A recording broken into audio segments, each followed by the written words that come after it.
everyone, I'm Joanna Penn from thecreativepenn.com and this is K.M. Weiland, author of historical and speculative fiction and a prolific blogger at Wordplay. Welcome, Katie. Thank you for having me. Oh no, it's great. I've been following you for so long online, so it's really good to have you on the show. So you have so much information for writers, but I wanted to ask you personally, what is your inspiration for writing? Because you have a number of novels. Well, really, it's one of those things that's kind of hard to define, I think. But for me, the desire to write, to tell stories has been there for as long as I can remember. One of my earliest memories actually is of myself. I was probably 3 years old in a treehouse telling stories to myself. And so really writing is just kind of a natural outgrowth of that. I really think that the world is made up of stories. Life is a story. So I think that art, whether it's fiction or movies or music or paintings or whatever, is just humans' attempt to put it into a frame to make it more understandable and also to highlight just the experiences that we're going through. So to be really general here, I guess you could say that I'm inspired to write by the need to translate life, to understand life, and also to celebrate life. On a more specific level, inspiration's everywhere, but I am definitely inspired by history. My first novel, my historical western, A Man Called Outlaw, was inspired by my lifelong love affair with the American West. I think it was just such a intense period of history, and the legends that have come down to us from that era, they tend to be so black and white, so stark, that there's a lot of room for exploration and interpretation. So I've always been drawn to that. My medieval epic, Behold the Dawn, was actually inspired by a children's picture book that I happened to pick up about a man named William Marshall, who was known as the greatest knight who ever lived around the end of the 12th century. And he was a competitor in the tourney competitions, which they were the predecessors of the jousting competitions that we're all familiar with, and they were banned multiple times by the popes. So I just found the juxtaposition between these gladiatorial battles and the Crusades that were also going on at the same time, in which people were seeking redemption and absolution, to be very interesting. And so that was the inspiration for that. Really, on a specific level, I could say that I'm inspired by a very strong sense of character, a very strong sense of setting or place, and also by strong moral conundrums, usually things that I'm looking for the answers for myself. Wow, that's great. And I'm sure everyone listening now wants to read your books because they sound so brilliant. And yeah, they're all on your website as well. So you also have an audio program helping others find inspiration and beat writer's block. I wondered if you could tell us a bit about that, whether that's something you suffered and how it can help people. Yes, well, that's Conquering Writer's Block and Summoning Inspiration, which is a 60-minute audio presentation that's available on CD or MP3 download. It's hard to choose just one thing, but I think that people want to make writer's block out to be this bogeyman, this insurmountable thing, and it doesn't have to be that way. I think it's important to realize that inspiration isn't so much something that happens to us, it's something that we can go out and find. Something I talk about a lot in the CD is learning how to nurture a lifestyle of creativity, something where we can, every moment is a moment of inspiration, rather than it just being this lightning bolt that comes out of nowhere and hits us in the head.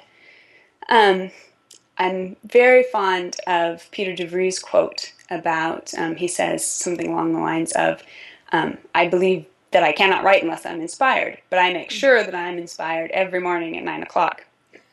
So, yeah, I think that it's really important for authors to realize that inspiration doesn't have to be this mystical thing.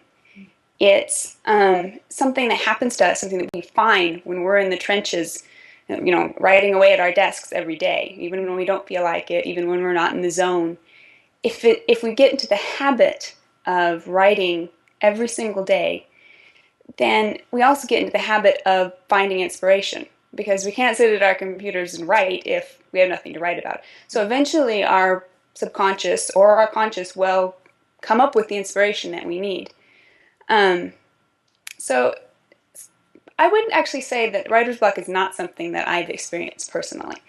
I definitely go through times when I want to bang my head on the keyboard or pull my hair out because something's not working, characters are being uncooperative, I'm stuck on a plot hole or something that's just not working. But I don't consider that writer's block, in large part because I think writer's block is something that we make it into this thing with capital letters that turns out to be a bigger monster than it really is. All writer's block is when we don't know what to write. And that's easy to fix because all we have to do is start writing. So I think bottom line in being a writer and in finding inspiration as a writer is write, and the inspiration will come. That's fantastic advice. I love that. And the fact that your novel was inspired by a picture book, for example, it's taking ideas from other places sometimes, not just out of your head, right? Right, exactly. Yeah. Okay, so you have so much online, from your main site, you have several blogs, you have these programs, you have your books. What is your secret to balancing everything? That's something I think that gets more and more difficult the more I'm involved with the whole production end of it, the marketing and the self-promotion. Because I really do feel like it's important to be engaged with readers. But at the same time, I think the whole self-promotion thing can end up being kind of like the Blob, the goo monster from the 1950s horror movie. It just keeps growing and growing until it's out of control and we don't know quite how to handle it anymore.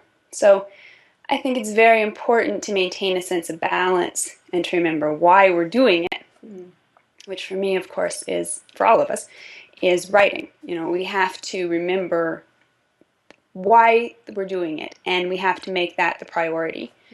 Because it's so easy to let the promotion end take over, because in a lot of ways it seems more important, more pressing. We have the deadlines going on, and it can be overwhelming. So for me, something I've done is I've made my 2 hours of writing time every day sacrosanct. It pretty much takes a national disaster to move me from my writing chair during those hours. Because that's my priority. If I'm not writing, then there's no point in doing the other. I certainly wouldn't be blogging, and I wouldn't be social networking. And so I have to keep that as my priority. And doing so keeps me from feeling guilty about writing. Oh, I've got all this other stuff that needs to be done. But no, I have to do these 2 hours. Those 2 hours are set aside for me, and I don't have to feel guilty about letting the social media stuff, well, not slide, obviously, because it has to be done, but pushing it to the back burner for those 2 hours. And I think that's something that can be easy to lose sight of, especially right now when we feel as authors that we have to do everything. And in large part we do because of the way the industry is headed right now. But we have to put the writing first, or the other just isn't worth it. No, it's a very good point about, building your platform to actually sell books. it's kind of the thing. Well, I want to ask you about that 2 hours then, because I'm like, wow, that's amazing. To do 2 hours every day, I'm impressed. Do you have a day job, and, what are the other demands on your time? Well, I'm fortunate that I only have a part-time job, so that makes a big difference. If, say, you're working an 8-hour job, you have to commute, you have to add all this other stuff to your writing time.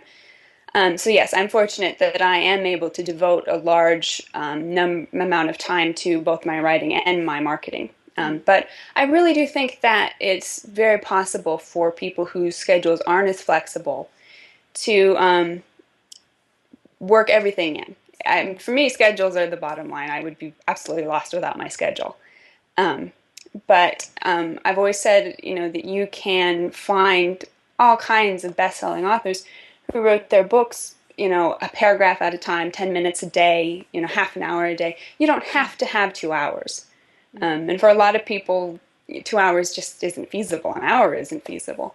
I think more than the time, what's important is the consistency, making sure that you are showing up to write for whatever amount of time or whatever amount of words every day.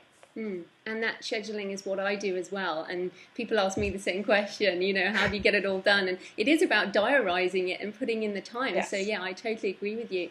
Now, I also had a question for you, because you're one of the very few bloggers, you know, in our writing niche who's doing video. And although this is our first video interview, I've seen you a lot on video, and I love your videos. They're brilliant. So why did you decide to go down the video route, and how is that working out for you? Well, a couple big reasons. First of all, it's just one more way to get yourself out there as an author. I think it's, I want to say 7 times that they say that people have to see your name or your brand or your image or whatever before they really make the connection that, hey, this is something I should go check out. So video is just one more way of reaching that number until people start paying attention. Particularly since video sharing sites, YouTube in particular, are so popular right now. It's kind of one of those things that's like, why not take advantage of it? Plus, YouTube's owned by Google, so any YouTube videos you have are automatically ranked that much higher in Google's rankings. Also, I love the interactivity, if you will, of video. Obviously, recorded videos don't allow interactivity like, say, you and I talking right now, but I really feel like the fact that viewers can see me talking, see me interacting on the screen, it allows them to get a sense of who I am as a person, and really allows them to connect more with the author. I think the personability of videos is very valuable in building an audience base, particularly a loyal audience base, since they feel like you're not just an author who maybe they enjoy reading, but you're also a person that they hopefully like. Honestly, I think video is a bandwagon that a lot of authors would do themselves a favor by jumping onto. And I'm really surprised that more people like you and I aren't taking advantage of it. Yeah.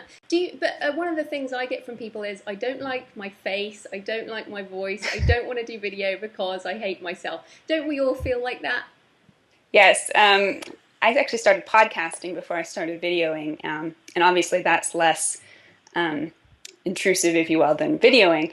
But even that was petrifying. It was, getting up the nerve to actually talk into the microphone and then play your voice back was pretty petrifying. But I think, for one thing, that all gets easier as you do it, definitely. But also, we're all self-conscious to one extent or another. But I think that that's something that we have to put aside, because being an author, particularly if you're wanting to be a successful author who sells books, we have to realize that we're going to be in the public eye. And as such, we're not going to be able to hide our faces or our voices or whatever. And I think video is really a great way of getting past those insecurities for, say, the big moments when you have to go out in person or something and, be on television for an interview or something big like that you never know when it's going to happen. So it's a really fabulous way of getting over the insecurities and growing, as a person and an author. No, absolutely. I totally agree with you. And okay, so we're pretty much out of time. So maybe you could tell people where they can find you and your books. Okay, well, a couple of places. They can find me on Amazon, and they can find me on YouTube. They can also find me on Facebook and Twitter, where I would love to connect because I really enjoy the interaction on the social media sites. And they can also find me on my website at KM.Weiland.com and my blog, wordplay-KM.Weiland.blogspot.com. And on both those sites, they can find links to my books and my CD and my editing service, and also to all my social media sites. Fantastic. Well, thanks so much for your time, Katie. Thank you, Joanna.